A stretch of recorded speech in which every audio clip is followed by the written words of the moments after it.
Greetings, friends.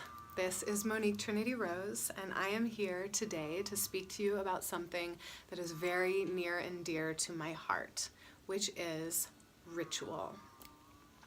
Now, ritual is something that I have studied, experienced, created very thoroughly throughout my life, and it has come to a point where now I, as much as possible, consider my life and create my life to be essentially one big ritual of one intricate moment to the next. So today I'm going to talk about three main facets, three main acts of ritual that I have found to be particularly present in my reality and in my co-creative process. The first one is ritual lifestyle. So this is something that anyone, regardless of your background, your experience, any particulars about who you are, anyone can meet and create a ritual lifestyle. And what it comes down to is creating your life, every seemingly mundane moment, from the moment that you wake up to the moment you go to bed, all of the little details of our day-to-day lives, and turning it into something of intention, of beauty, of more amplified manifestation, and a more experiential co-creation with the divine. So ritual in of itself, the definition of ritual is an established or prescribed procedure or process that usually is affiliated with some type of religion.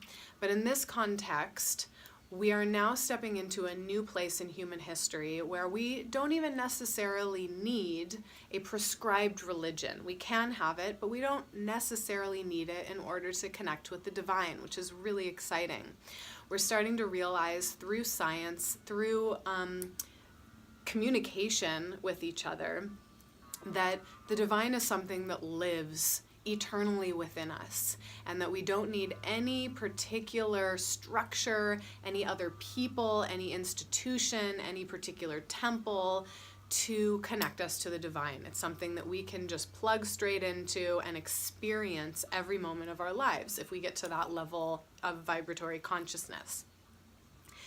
So that's the beauty of now this experience of ritual, is that we can create our own rituals, our own ceremonies, and make it, tailor it in such a way that works for us, that's relevant to us, that's relevant to our story, that's functional and turns into an act of practical magic and of devotion ultimately.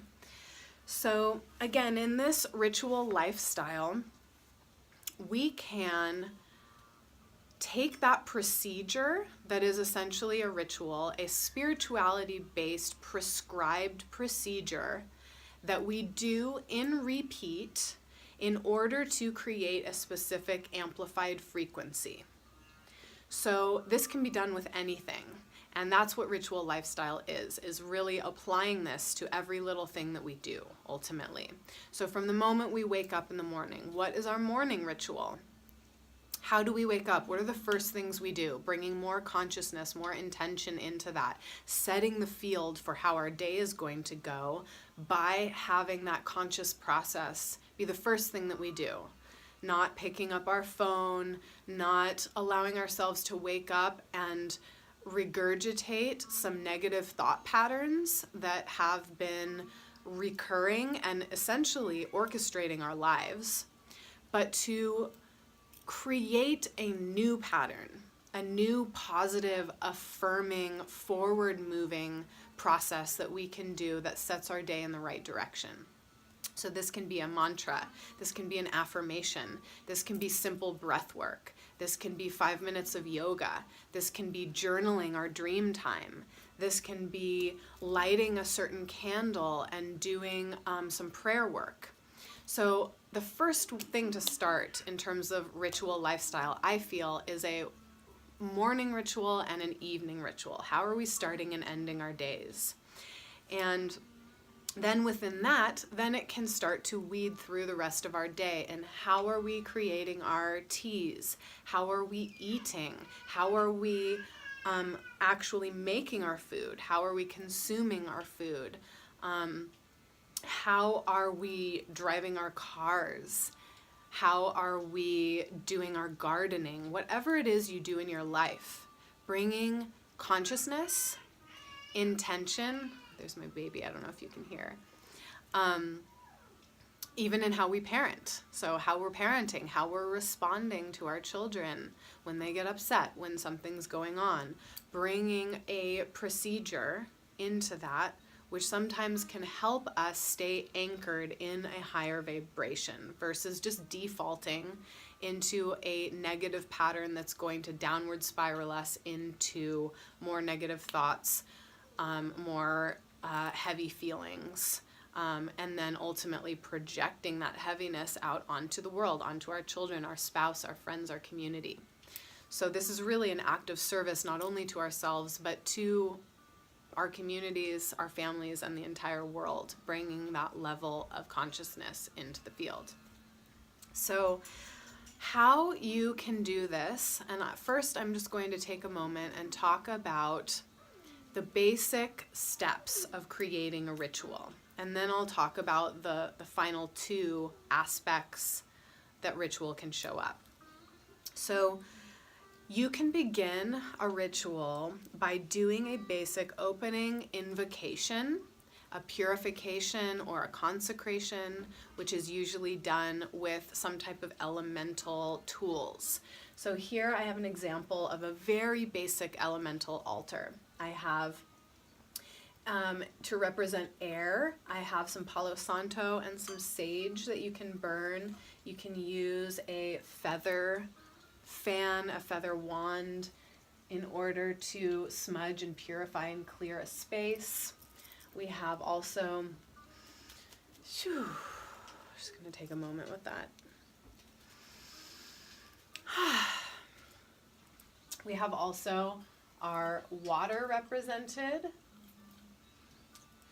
which you can also purify with. You can, take a little bit of water and just kind of sprinkle it into the field. You can anoint yourself in different areas. You can put some type of holy water from a spring or from a sacred site in it. And then I have a candle to represent the fire element. You can also wash the fire over and through you just with your breath, with mudra, with meditation.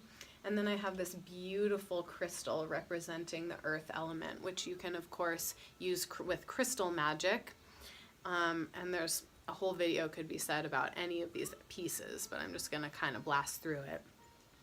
And anchor yourself in utilizing the frequency of the stone, the crystal, to anchor into the earth and ground.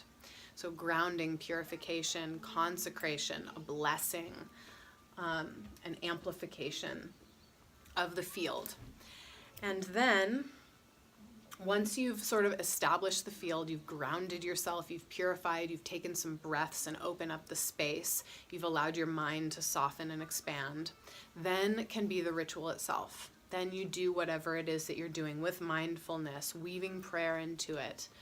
And then the final piece is the anchoring in, the grounding, the closing of that field. And it can be some elaborate thing where you blow out the candle and you do a whole elemental procession, or it can be as simple as just affirming your intention, expressing and feeling gratitude, and maybe just doing a final grounding and clearing or releasing. So those are the three basic aspects of ritual.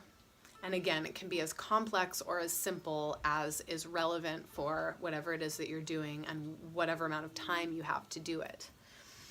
And believe me, those of us that are parents know that you only sometimes have about 30 seconds to do these things. So just take what you can get. So that's ritual lifestyle. Finding the day-to-day things that we can anchor this intentionality into.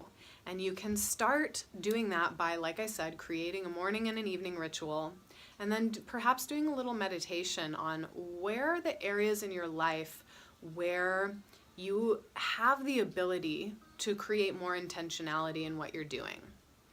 Write those down and then figure out a way to weave some conscious ritual into those moments, into those actions, whatever it may be.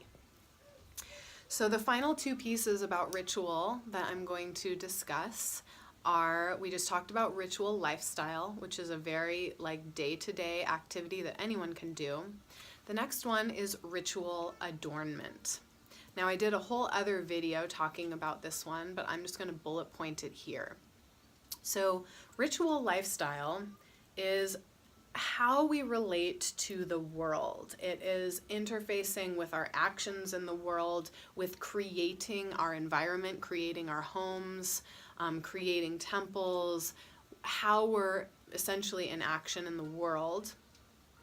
And then ritual adornment is how we create a temple of our bodies. So that's another part of ritual, is creating beauty, creating prayer, creating devotion and intentionality with everything that we do, including honoring our own body temples.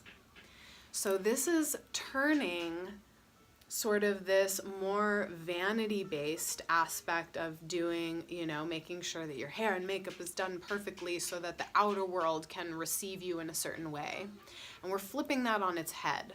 So we can still do all of those things. We can still do our makeup and our hair and beautify ourselves, but the energy in which we're doing it changes completely, and that makes all the difference. It's not always what we're doing, it's how we're doing it. So I've changed all of my makeups to mineral makeups. I've changed all of my bath products to products that are without chemicals, without parabens, without all of these things that have essentially at this point been proven to cause cancer and all of these things. And first, that's just basic is, where are we sourcing our beautification aspect? Where is our jewelry coming from? Where are our beauty products coming from? Where are our clothing?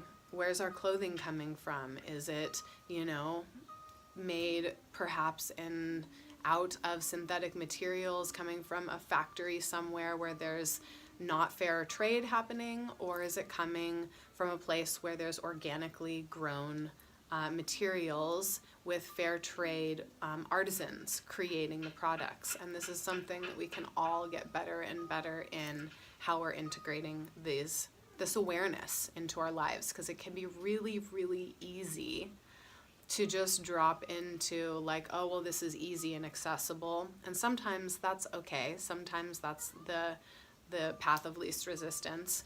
And then sometimes we can always be expanding our edge of bringing more consciousness into the choices that we're making and where we're putting our money in the world.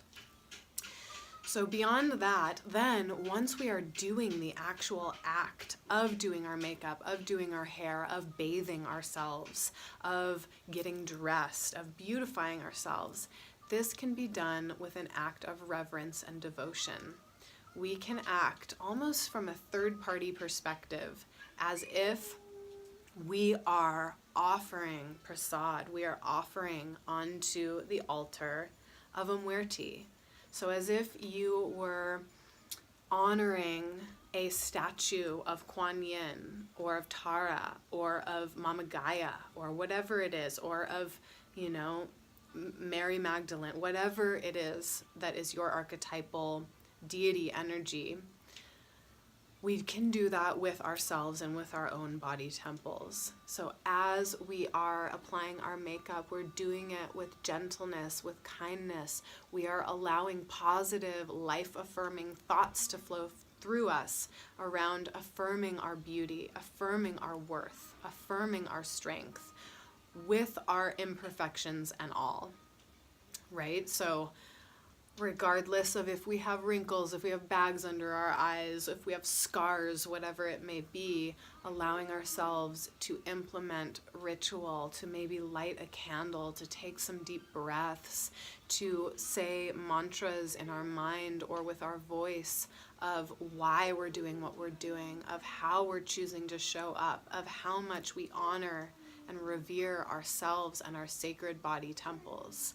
while we're doing these otherwise seemingly mundane acts. Just shifting our thought patterns. Are we doing this for someone else? Are we doing this in order to somehow feel better about ourselves? Or are we doing this from a place of already knowing our worth and value and amplifying that self-love, which then gets to spill over onto our children, our spouses, and the world? So finally, the third and final piece of ritual that I'm going to address here in this little thumbnail is ritual theater. Now, ritual theater is a little bit more specific and far removed for some of us, but I am a dancer and a performance artist, and it has been something that I have delved pretty deeply into. So I'm going to touch upon it here briefly. Ritual theater is an experience of transmitting the frequencies that we have cultivated within ourselves to others. So instead of doing these rituals and these acts within our home with no one but God, Goddess watching us, ritual theater is when we put that on a stage and allow other people to experience, to see, and to ultimately feel the vibrational resonance and the transmission of what it is that we are actually doing and what it is that we are radiating into the world, of embodying different archetypal frequencies, of how we can better, how we can create ritual, how we can express devotion, how we can stand in our poise and our beauty. And so ritual theater is something that has existed in some way, shape, or form since, I believe, the dawn of humanity and beyond, and has the primary intentions of storytelling, of revealing these archetypal, mythic, timeless stories of humanity so that we can experience those archetypal frequencies, see how they interface and play with each other, and then gain some wisdom through witnessing a process unfold versus always having to experience it firsthand ourselves. So there's the storytelling aspect, and then there's the aspect of, like I said, just embodying different frequencies and transmitting that to people. So if you're a performance artist and while you're performing, you are amplifying and radiating a sort of over reactive state of vanity. If you're going out there and you're basically vibrating at a place of like, wow, I'm better than all these people, look how badass I am, or whatever it is, that is what you are transmitting to other people. So bringing conscious awareness into what am I transmitting like a dominating, hierarchical, like I'm better than this person vibration? Or am I transmitting that I am in devotion and service in this offering of love? That I can stand in poise, oh, there's my baby.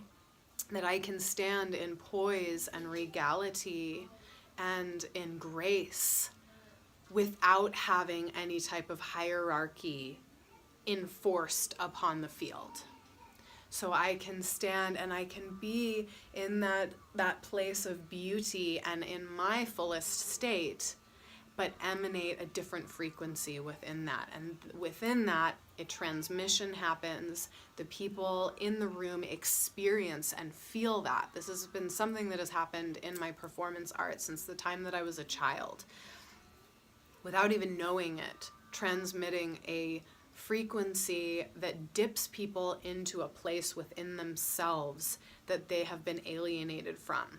Whether it's a heart awakening, ideally in some level it is a heart awakening, or it's a remembrance of ferocity, or it's a remembrance of softness and gentleness, or it's a remembrance of how we can be in that regality and poise. Whatever, or in a primal state. And now I'm getting into ritual embodiment, which is the yoga mystery school that I have created in a very clear format around embodying these different archetypal frequencies. That's a whole other video and story in of itself. So, ritual theater. That, in a nutshell, is what is happening there. That transmission of the ritual, of the story, of the frequency, so that other people can awaken and enliven themselves through the receiving of that. So, ritual lifestyle, ritual adornment, ritual theater, and then our format, which is ritual embodiment, which is a whole other thing. So if you're interested in hearing more about how to apply ritual to your life and hearing more about our format, ritual embodiment, go to MoniqueTrinityRose.com. Please make sure to like and subscribe and comment and let me know if you like these types of videos or what you would like to hear more of. So thank you for joining me. I hope you have a beautiful, intention-filled day, and perhaps go turn off this video and set up an altar. Write down a time when you're going to bring a more ritual intention into your day-to-day life. Maybe even go do something of that nature right now. I love you all. Have a beautiful day. Until next time.